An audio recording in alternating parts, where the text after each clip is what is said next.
So it looked pretty good today. He had some soreness this morning in the treatment room, but he's going to give it a go, which we're excited about it. It kind of brings us back to doing some things that we did early in the season that were pretty good too. So hopefully he responds real well to day 2 of his workout, but he's going to give it a go, and that helps us. How many did you plays have to remove from the playbook when he went out? Good bit. I'd say 20–25% of the things we were having success with. We were very multiple with him.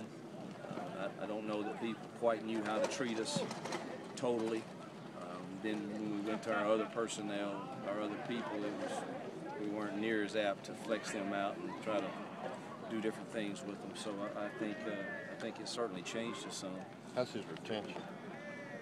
He's making some mistakes. He'll make a few Saturday, but we'll keep coaching him up until then, and I think he'll be ready. He won't make too many. How many plays you think you can get from him, Hugh? I mean, how much can you use him? We talked about that this morning, staff. He hadn't run around at all for a long time, so hopeful to get maybe 30.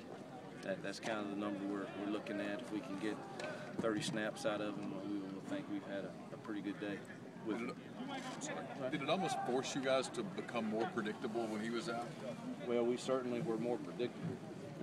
I hate to blame things on, but the truth was we had one tight end for various reasons, and when he went down, it did change us. We could have stayed in more 10 personnel.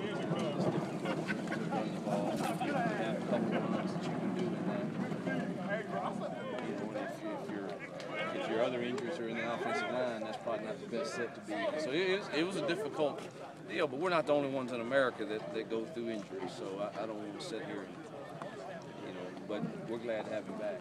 Coach, it's been over, almost 3 weeks since you were announced. Does it finally feel like a bowl week that you're here in Nashville? It certainly does. The people here at the Music City Bowl have done a phenomenal job, and Nashville's a great town to have a bowl in. And the Opryland Hotel and our accommodations there are phenomenal. Some of the kids we recruit, that's a highlight for them in and of itself, much less all the other things we get to experience. So it definitely feels like a bowl week, and our families and our staffs and our university is thrilled to be here. Other than the obvious, why is it important for you guys to win on Monday?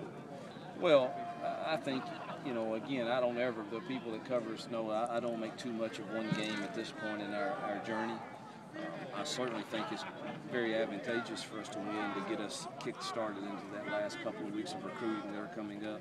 And then into spring ball, everybody will feel much better about themselves. I mean, coming off the loss of the Egg Bowl, it's not a good feeling I don't think it's a reflected of exactly where we are. I think we've come a good ways in 2 years' time from where we were, but it's hard to feel that way in the season like we did. So, a win would somewhat erase that feeling. So I think that would be beneficial. But win or lose, it's just one of either in the totality of the journey, which is still in a young stage, in my opinion. So we try not to make too much of it, but there's no question it would certainly help us.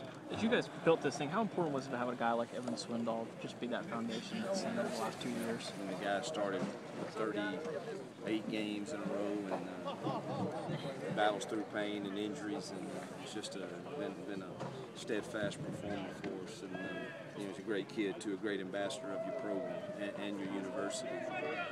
That was very critical. We've struggled at some positions up there because of some injuries and other things, and boy, if he'd have gone down, that really would have magnified our problems. All right, guys, let's do players now.